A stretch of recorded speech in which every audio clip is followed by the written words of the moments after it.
अक़वाम मुत्तहिदा की general assembly में गजा में इंसानी बुनियादों पर जंगबंदी के मुतालबे की करारदाद भारी अक्सरियत से मंजूर।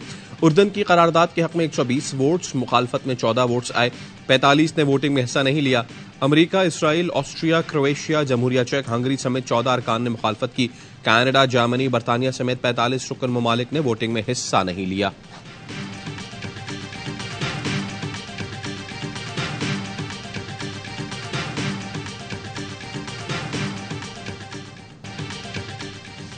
गजा पर इसराइली हमलों में तेजी, शदीद बमबारी के साथ जमीनी कार्रवाई का भी आगाज कर दिया गया।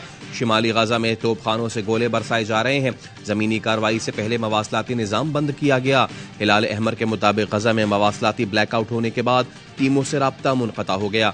इसराइली हमलों में शोहदा की तादाद 7,326 हो गई। इसराइल ने वहशियाना बमबारी से 772 खानदानों का नामो निशान मिटा दिया। अक़वाम मुत्तहिदा का कहना है गजा में कोई मकाम महफूज नहीं। गजा के बच्चों का हर दिन गम, तकलीफ और अजियत में गुजर रहा है। एक बच्चे ने बताया वो खाना खा रहे थे कि इसराइल ने बमबारी कर दी। उसके घर के सब लोग शहीद हो गए। एक बच्ची अपनी मां की मैयत के साथ मामा मामा पुकारती चलती रही।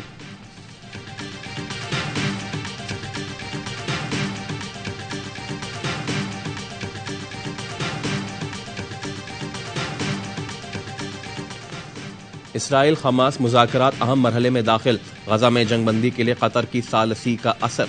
इसराइल कैदियों के तबादले पर आमादा हो गया। जंगबंदी यकीनी बनाने के लिए कतर फरीकैन से शराइत पर सख्ती से अमल दरामद का ख्वाहिशमंद।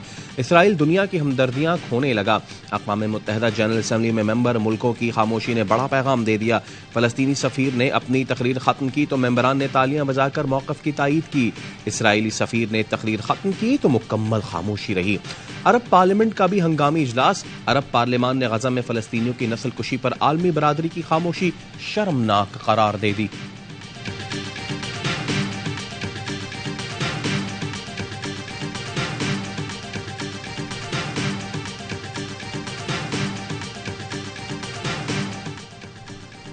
पाकिस्तान फ़लस्तीन पर इसराइली जारियत की मजम्मत करता है। चाहते हैं कि गजा में फौरी जंगबंदी हो, जल्द से जल्द फ़लस्तीनियों के लिए इमदाद की तरसील शुरू हो जाए। अक़वाम मुत्तहिदा में पाकिस्तान के मुस्तकिल मंदूब मुनीर अकरम का जनरल असम्बली के इजलास से खिताब। कहा इसराइल फ़लस्तीनियों के हुकूक बुरी तरह पामाल कर रहा है, इसकी भरपूर मजम्मत करते हैं।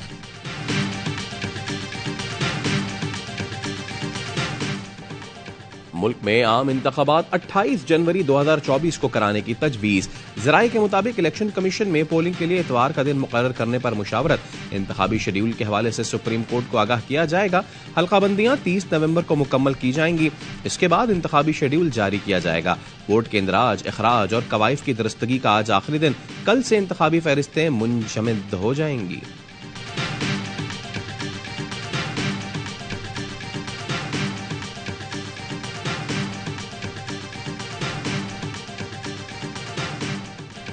साइफ केस में चेयरमैन पीटीआई की दोनों दरखास्तें मुस्तरद। इस्लामाबाद हाई कोर्ट ने जमानत और मुकदमा खारिज करने की दरखास्तें मुस्तरद कर दी।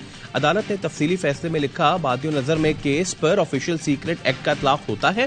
चेयरमैन पीटीआई ने बतौर वजीर आजम साइफर वसूल किया और बज़ाहिर गुम कर दिया। प्रोसिक्यूशन के मुताबिक चेयरमैन पीटीआई ने साइफर के मंदरजात को ट्विस्ट करके सियासी मकासद के लिए इस्तेमाल किया। बिला शक व शुबा चेयरमैन पीटीआई के खिलाफ दस्तावेजी सबूत मौजूद हैं। संगीन नौयत के इल्जामात पर जमानत नहीं बनती। शरीक मुलजिम की वजह से अखराज मुकदमे का हुक्म नहीं दिया जा सकता। वकील चेयरमैन पीटीआई सलमान सफदर का फैसले के खिलाफ सुप्रीम कोर्ट जाने का ऐलान। कहा साइफर डी क्लासिफाई हुआ तो सीक्रेट कैसे हो गया। 169 दिन साइफर शहबाज शरीफ के पास रहा, उन्हें गवाह नहीं बनाया गया।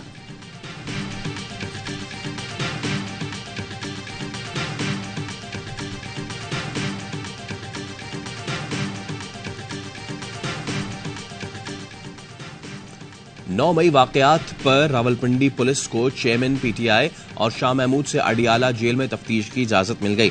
रावलपिंडी पुलिस के अफसर साइफर केस की समाअत करने वाली खुसूसी अदालत में पेश हुए। अडियाला जेल में तफ्तीश की इजाजत मांगी। जज ने पूछा, क्या पहले चेयरमैन पीटीआई शाह महमूद कुरैशी को शामिल तफ्तीश किया गया। पुलिस अफसर ने कहा, दोनों को शामिल तफ्तीश नहीं किया, शरीक मुलजिमान के बयानात पर शामिल तफ्तीश करना है। जज ने मुकदमात का जायजा लेने के बाद 9 मई के वाकयात पर जेल में तफ्तीश की इजाजत दे दी। गुजरांवाला पुलिस के तफ्तीशी अफसर की दरखास्त मुस्तरद।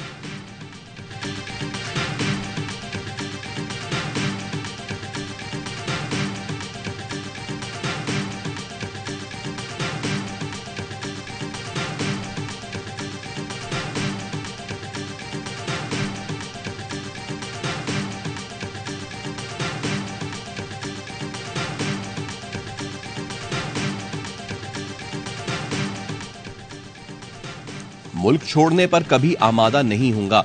जो कुछ हो रहा है वो लंदन मुआहिदे का नतीजा है। लंदन मुआहिदा करप्ट मुजरिम के साथ तय पाया। चेयरमैन पीटीआई का अहले खाना के जरिए कौम को पैगाम। साबिक वजीर आजम ने कहा, इंतखाबात के बाद तक जेल में रखने के लिए मुझ पर जाली मुकदमात बनाए गए। बंद कमरों में तैयार साजिशों के खिलाफ जोर पकड़ती मजामत इन्हें खौफजदा करती है। कभी इम्कान है जेल में मेरी जान लेने की कोशिश की जाएगी। जब भी इंतखाबात का मौका आए तंजीमी जिम्मेदारान भरपूर इंतखाबी मुहिम चलाएं।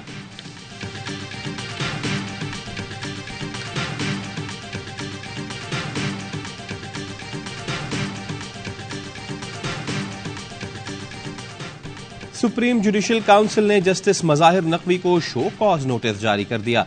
जस्टिस मज़ाहिर नकवी से कहा गया है 14 दिन में शो कॉज का जवाब दें। चीफ जस्टिस काजी फाइज ईसा की सरबराही में सुप्रीम जुडिशियल काउंसिल के इजलास में जस्टिस मज़ाहिर नकवी के खिलाफ शिकायत का जायजा लिया गया। 3 अरकान ने नोटिस के हक में वोट दिया। एलामिये के मुताबिक 2 ने मुखालफत की। जस्टिस सरदार तारिक मसूद के खिलाफ शिकायत पर शिकायत कुनिंदा आमना मलिक को नोटिस जारी। दरखास्त के ज़िम्न में शवाहिद पेश करने की हिदायत। 29 में से 19 शिकायतें खारिज कर दी गईं। मनगढ़ंत शिकायतें दर्ज कराने वाले वकला को तंबीह की जाएगी। सुप्रीम जुडिशियल काउंसिल ने साबिक चेयरमैन नैब जस्टिस रिटायर्ड जावेद इकबाल के खिलाफ रेफरेंस खारिज कर दिया।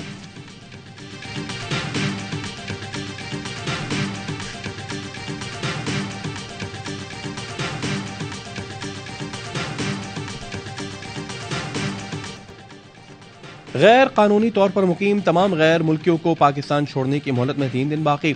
31 अक्टूबर के बाद गिरफ्तारी और मुल्क बदरी को यकीनी बनाया जाएगा। निगरान वजीर दाखिला सरफराज बुख्ती कहते हैं गैर मुल्कियों के इनखला की मुद्दत में तौसी का कोई इम्कान नहीं। निगरान वजीर इत्तलात पंजाब आमिर मीर कहते हैं 1 नवंबर के बाद गैर कानूनी गैर मुल्कियों को पनाह देने वालों के खिलाफ भी एक्शन होगा। 33,000 अफराद की निशानदेही हुई जिनके पास दस्तावेज नहीं, जो नहीं जाएंगे उन्हें पकड़कर डिपोर्ट किया जाएगा।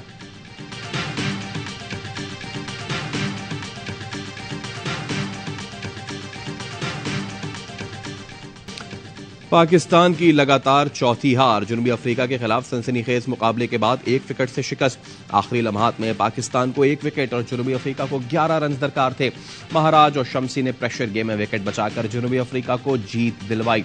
5 रन चाहिए थे तो नवाज को लाया गया, लेकिन नवाज ने फिर मैच न बचाया। चौका खाकर जीत झोली में डाल दी। मिडिल ओवर्स में भी पाकिस्तानी बॉलर्स ने खूब रन लुटाए, जो आखिर में प्रोटियस के काम आए। जनूबी अफ्रीका 24 साल बाद वर्ल्ड कप में पाकिस्तान को शिकस्त देने में कामयाब हुआ। तबरेज शमसी मैच के बेहतरीन खिलाड़ी करार पाए।